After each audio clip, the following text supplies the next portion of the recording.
Hi everyone, welcome to my channel. ಇವತ್ತು ನಾವು special ಆಗಿ ಹೇಗೆ ಕೇಸರಿ ಬಾತ್ ಮಾಡೋದು ಅಂತ ನೋಡೋಣ. ವಿಡಿಯೋ ಇಷ್ಟ ಆದರೆ ಲೈಕ್ ಮಾಡಿ, ಚಾನಲ್ಗೆ ಸಬ್ಸ್ಕ್ರೈಬ್ ಮಾಡ್ಕೊಳ್ಳಿ. ಮೊದಲು ಒಂದು ಪಾತ್ರೆಗೆ ಒಂದೆರಡು ಟೀ ಸ್ಪೂನಷ್ಟು ತುಪ್ಪ ಹಾಕ್ಕೋಬೇಕು. ಮೊದಲು ನಾನು ಡ್ರೈ ಫ್ರೂಟ್ಸನ್ನು ಹುರ್ಕೊಳ್ತಾ ಇದ್ದೀನಿ. ಮೊದಲು ದ್ರಾಕ್ಷಿಯನ್ನು ಹಾಕ್ಕೊಂಡು ಸ್ವಲ್ಪ ಡ್ರೈ ಫ್ರೂಟ್ಸ್ ಯಾವುದು ಬೇಕಿದ್ರೂ ಆ್ಯಡ್ ಮಾಡ್ಕೊಳ್ಬೋದು, ನಿಮ್ಮ ವಿಶ್ ಅದು. ನಾನಿಲ್ಲಿ ದ್ರಾಕ್ಷಿ ಮತ್ತು ಗೋಡಂಬಿನ ಆ್ಯಡ್ ಮಾಡ್ಕೊಳ್ತಾ ಇದ್ದೀನಿ. ಇವಾಗ ನೋಡಿ ಈ ಥರ ಬಂದಮೇಲೆ ತೆಗೆದುಬಿಡ್ತಾ ಇದ್ದೀನಿ. ಮತ್ತು ಇವಾಗ ಗೋಡಂಬಿನ ಹುರ್ಕೊಳ್ತಾ ಇದ್ದೀನಿ. ಇದು ಕೂಡ ಸ್ವಲ್ಪ ಕಲರ್ ಚೇಂಜ್ ಆಗ್ತಾ ಇದ್ದ ಹಾಗೆ ತೆಗೆದುಬಿಡೋಣ. ನಂತರ ಇದೇ ತುಪ್ಪದಲ್ಲೇ ನಾನು ರವೆಯನ್ನು ಕೂಡ ಹುರ್ಕೊಳ್ತೀನಿ. ನಾನಿಲ್ಲಿ ಈ ಸ್ವೀಟ್ ಮಾಡೋದಕ್ಕೆ 1 ಕಪ್ಪಷ್ಟು ರವೆಯನ್ನು ತೊಗೊಂಡಿದ್ದೀನಿ. ಮತ್ತು ಕಲ್ಲರ್ಗೆ ನಾನು ಬೀಟ್ರೂಟ್ ಜ್ಯೂಸನ್ನು ತೊಗೊಂಡಿದ್ದೀನಿ. ಇವಾಗ ಮೊದಲು 1 ಕಪ್ ರವೆನ ಅದೇ ತುಪ್ಪದಲ್ಲಿ ಹಾಕಿ ಹುರ್ಕೊಳ್ತಾ ಇದ್ದೀನಿ. ನೀಟಾಗಿ ಹುರ್ಕೊಳ್ಬೇಕು. ಒಂದು 5 ನಿಮಿಷಗಳ ಕಾಲನೇ ಹುರ್ಕೊಳ್ಬೇಕು. ಯಾಕೆಂತ ಹೇಳಿದ್ರೆ ರವೆ ಚೆನ್ನಾಗಿ ಫ್ರೈ ಆದರೆ ಮಾತ್ರ ರವೆಯಿಂದ ಯಾವ ಡಿಶ್ ಮಾಡಿದ್ರೂ ಚೆನ್ನಾಗಿ ಬರುತ್ತೆ. ಹಾಗಾಗಿ ಮೊದಲು ಚೆನ್ನಾಗಿ ಹುರ್ಕೊಳ್ಬೇಕು. ನಾನು ಫಾಸ್ಟಾಗಿ ತೋರಿಸ್ತಾ ಇದ್ದೀನಿ.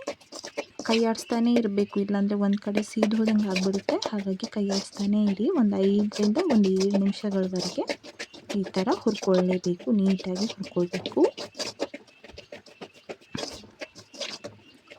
ಸ್ವಲ್ಪ ಅದು ಕಲರ್ ಚೇಂಜ್ ಆಗುತ್ತೆ, ಅಲ್ಲಿವರೆಗೆ ಹುರ್ಕೊಳ್ಳೋಣ. ಫುಲ್ ಕಲರ್ ಚೇಂಜ್ ಆಗಿಬಿಡಬೇಡಿ. ಹಾಗೆ ಬಿಟ್ಬಿಟ್ರೆ ಕೈ ಆಡಿಸ್ತಾ ಇದ್ದರೆ ಅದು ಕಲರ್ ಫುಲ್ ಚೇಂಜ್ ಆಗಿಬಿಡುತ್ತೆ, ಕಪ್ಪು ಕಲರ್ ಬಂದುಬಿಡುತ್ತೆ, ಬ್ರೌನ್ ಜಾಸ್ತಿ ಬಂದುಬಿಡುತ್ತೆ.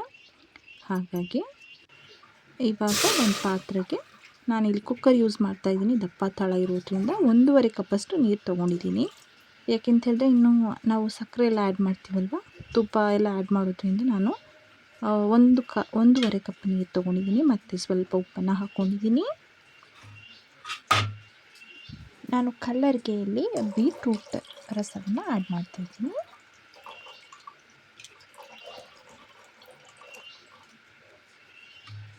ಬೀಟ್ರೂಟ್ ಕಲರ್ ತುಂಬ ಚೆನ್ನಾಗಿರುತ್ತೆ, ಫುಡ್ಗೆ ತುಂಬ ಅಟ್ರಾಕ್ಟಿವ್ ಲುಕ್ಕು ಕೊಡುತ್ತೆ. ನೋಡಿ, ನಾನು ತೆಂಗಿನ ಹಾಲನ್ನು ತೊಗೊಂಡಿದ್ದೀನಿ.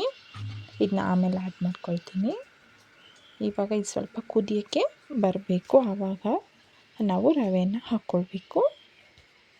ನಾನು 1 ಕಪ್ಪಷ್ಟು ಅಷ್ಟೇ ನಾನಿಲ್ಲಿ ರವೆ ತೊಗೊಂಡಿದ್ದೀನಿ. ಒಂದು 250 ಗ್ರಾಮ್ ಅಷ್ಟು ಆಗುವಷ್ಟು ತೊಗೊಂಡಿದ್ದೀನಿ. ಸ್ವಲ್ಪ ಸ್ವಲ್ಪನೇ ಹಾಕಿ ಕೈ ಆಡಿಸ್ತಾ ಇರಬೇಕು, ಇಲ್ಲಾಂದರೆ ಗಂಟು ಬಂದುಬಿಡುತ್ತೆ. ಹಾಗಾಗಿ ಸ್ವಲ್ಪ ಸ್ವಲ್ಪನೇ ಹಾಕಿ ಕೈ ಆಡಿಸ್ತಾನೇ ಇರಬೇಕು. ಫುಲ್ ಕುದಿಯೋವರೆಗೂ ಬಿಡೋದು ಬೇಡ. ಒಂದು ಸ್ವಲ್ಪ ಕುದಿಯೋಕ್ಕೆ ಬರ್ತಾಯಿದೆ ಅನ್ನುವಾಗ ಗೊತ್ತಾಗುತ್ತಲ್ವ, ಆವಾಗಲೇ ಸ್ವಲ್ಪ ಸ್ವಲ್ಪನೇ ರವೆ ಹಾಕಿ ತಿರುಗಿಸ್ತಾ ಬರಬೇಕು. ನೋಡಿ, ಎಲ್ಲವನ್ನು ಹಾಕಿ ನೀಟಾಗಿ ಮಿಕ್ಸ್ ಮಾಡ್ಕೊಳ್ಬೇಕು. ಗಂಟುಗಳು ಬಂದುಬಿಡುತ್ತೆ, ಇಲ್ಲಾಂದರೆ ಕೈ ಆಡಿಸ್ತಾನೇ ಇರಬೇಕು.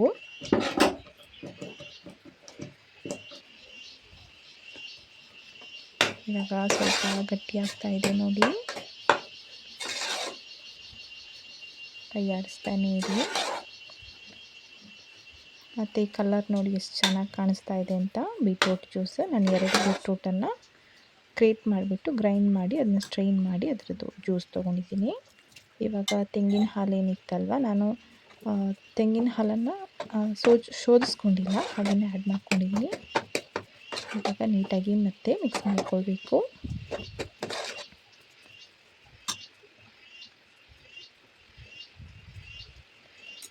ಇವಾಗ ಮತ್ತೆ ಸ್ವಲ್ಪ ತುಪ್ಪ ಹಾಕ್ಕೊಳ್ತಾ ಇದ್ದೀನಿ, ಇಲ್ಲಾಂದರೆ ತಳ ಹಿಡಿದು ಬಿಡುತ್ತೆ. ಹಾಗಾಗಿ ಸ್ವಲ್ಪ ತುಪ್ಪ ಮತ್ತು ನಾನು ಆಮೇಲೆ ಸ್ವಲ್ಪ ಎಣ್ಣೆಯನ್ನು ಕೂಡ ಯೂಸ್ ಮಾಡ್ತೀನಿ. ತುಪ್ಪ ಹಾಕಿಬಿಟ್ಟು ಈ ಥರ ನೀಟಾಗಿ ಮಿಕ್ಸ್ ಮಾಡಿ ಸ್ವಲ್ಪ ಹೊತ್ತು ಮುಚ್ಚಿಬಿಟ್ಟು ಇಡಬೇಕು. ಇವಾಗ ಸ್ವಲ್ಪ ಎಣ್ಣೆ ಹಾಕ್ಕೊಂಡೆ, ಇವಾಗ ಮತ್ತೆ ಮಿಕ್ಸ್ ಮಾಡಿ ಸ್ವಲ್ಪ ಹೊತ್ತು ಮುಚ್ಚಿ ಇಡ್ತೀನಿ, ಇಲ್ಲಾಂದರೆ ಬೇಯೋದಿಲ್ಲ ಚೆನ್ನಾಗಿ. ಹಾಗಾಗಿ ಮುಚ್ಚಿ ಇಡೋಣ ಒಂದು ಕಡೆಗೆ ಬೇಯೋದಕ್ಕೆ. ಮುಚ್ಚಿ ಮತ್ತೆ ಇನ್ನೊಂದು ಸರಿ ಕೈ ಆಡಿಸಿ ಮತ್ತೆ ಮುಚ್ಚಿ ಇನ್ನೊಂದು ಸ್ವಲ್ಪ ಹೊತ್ತು ಬೇಯಿಸ್ಕೊಳ್ಬೇಕು. ನೋಡಿ, ಈ ಥರ ಚೆನ್ನಾಗಿ ಬೆಂದಿದೆ ಅಂತ ಆದಮೇಲೆ ಸಕ್ಕರೆನ ಆ್ಯಡ್ ಮಾಡ್ಕೊಳ್ತಾ ಇದ್ದೀನಿ. 1 ಕಪ್ ರವೆಗೆ 1 ಕಪ್ ಸಕ್ಕರೆ ಬೇಕೇ ಬೇಕು, ಇಲ್ಲಾಂದರೆ ಸಪ್ಪೆ ಆಗಿಬಿಡುತ್ತೆ. ಇವಾಗ ಸ್ವಲ್ಪ ಏಲಕ್ಕಿ ಪುಡಿಯನ್ನು ಹಾಕ್ಕೊಂಡಿದ್ದೀನಿ. ನೈಸ್ ಪುಡಿ ಮಾಡ್ಕೊಂಡಿಲ್ಲ, ನಾನು ತರ್ತರಿಯಾಗಿ ಪುಡಿ ಮಾಡಿ ಹಾಕ್ಕೊಂಡಿದ್ದೀನಿ. ನೀಟಾಗಿ ಮಿಕ್ಸ್ ಮಾಡ್ಕೊಳ್ಳೋಣ. ಮತ್ತು ಸ್ವಲ್ಪ ಹೊತ್ತು ಮುಚ್ಚಿಡಬೇಕು, ಒಂದು 2 ಮಿನಿಟ್ಸ್. ಮತ್ತು ನೋಡಿ ಅದು ನಾವು ಎಣ್ಣೆ ತುಪ್ಪ ಎಲ್ಲ ಏನು ಹಾಕಿದ್ದೀವಿ ಅದೆಲ್ಲ ಬಿಟ್ಕೊತಾ ಬರ್ತಾಯಿದೆ. ಮತ್ತು ಇವಾಗ ಸಕ್ಕರೆನೂ ಕೂಡ ನೀರಾಗಿ ಫುಲ್ ನೀರು ಬಿಟ್ಕೊಂಡಿದೆ. ಇವಾಗ ಮತ್ತೆ ಸ್ವಲ್ಪ ಹೊತ್ತು ಮುಚ್ಚಿಬಿಟ್ಟು ಇಡಬೇಕು. ಮತ್ತೆ ಒಂದು 2 ನಿಮಿಷಗಳ ಕಾಲ ಮುಚ್ಚಿಬಿಟ್ಟು ಬೇಯಿಸ್ಕೊಳ್ಬೇಕು. ಅಂದರೆ ಅದು ಇಂಗುತ್ತೆ ಅಲ್ವಾ ಚೆನ್ನಾಗಿ. ಅದು ಸಕ್ಕರೆ ನೀರು ಹಾಕ್ತಾ ಜೊತೆಗೆ ನಾವು ಎಣ್ಣೆ ತುಪ್ಪ ಎಲ್ಲ ಹಾಕಿರೋದ್ರಿಂದ ಅದೆಲ್ಲ ಸೇರಿ ಚೆನ್ನಾಗಿ ಅದು ಬೇಯುತ್ತೆ. ಅದಕ್ಕೆ ಒಂದು 2-3 ನಿಮಿಷಗಳ ಕಾಲ ಮುಚ್ಚಳವನ್ನು ಮುಚ್ಚಿಬಿಟ್ಟು ಇವಾಗ ಮತ್ತೆ ತೆಗೆದು ಒಂದು ರೌಂಡ್ ಮಿಕ್ಸ್ ಮಾಡ್ಕೊಳ್ತಾ ಇದ್ದೀನಿ. ಇವಾಗ ನಾವು ಮೊದಲೇ ಹುರಿದಿಟ್ಕೊಂಡಿದ್ದೀವಲ್ವ, ಆ ಡ್ರೈ ಫ್ರೂಟ್ಸನ್ನು ಆ್ಯಡ್ ಮಾಡ್ಕೊಳ್ತಾ ಇದ್ದೀನಿ. ಫ್ಲೇಮನ್ನು ಆಫ್ ಮಾಡಿಬಿಡೋಣ. ಇವಾಗ ಇದು ರೆಡಿಯಾಗಿದೆ. ಚೆನ್ನಾಗಿ ಮಿಕ್ಸ್ ಮಾಡ್ಕೊಳ್ತಾ ಇದ್ದೀನಿ. ಮನೆಯಲ್ಲೇ ಈಸಿಯಾಗಿ ಟೇಸ್ಟಿಯಾಗಿ ಕೇಸರಿ ಬಾತನ್ನು ಮಾಡ್ಕೊಳ್ಬಹುದು. ಕಲರ್ಗೆ ನೋಡಿ, ನಾನು ಬೀಟ್ರೂಟ್ ಆ್ಯಡ್ ಮಾಡಿರೋದ್ರಿಂದ ಎಷ್ಟು ಚೆನ್ನಾಗಿ ಕಾಣಿಸ್ತಾ ಇದೆ ಅಂತ ನೀವು ನೋಡ್ಬೋದು. ತುಂಬ ಒಳ್ಳೆ ಅಟ್ರಾಕ್ಟಿವ್ ಲುಕ್ ಇದೆ. ಆ ಫುಡ್ಡು ಮೊದಲು ನಮಗೆ ನೋಡೋಕ್ಕೆ ಚೆನ್ನಾಗಿದ್ದರೆ ತಿನ್ನೋದಕ್ಕೂ ಕೂಡ ಇಂಟ್ರೆಸ್ಟ್ ಬರುತ್ತೆ. ಆ್ಯಂಡ್ ಈ ಥರ ಕೂಡ ಕಲರ್ನ ಯೂಸ್ ಮಾಡ್ಕೊಳ್ಬೋದು. ಎಷ್ಟು ಚೆನ್ನಾಗಿದೆ ನೋಡಿ. ಇದು ಇವಾಗ ಆಗಿದೆ. ನೀವು ಕೂಡ ಟ್ರೈ ಮಾಡಿ, ಹೇಗೆ ಬಂತು ಅಂತ ಕಮೆಂಟಲ್ಲಿ ತಿಳಿಸಿ. Thank you for watching.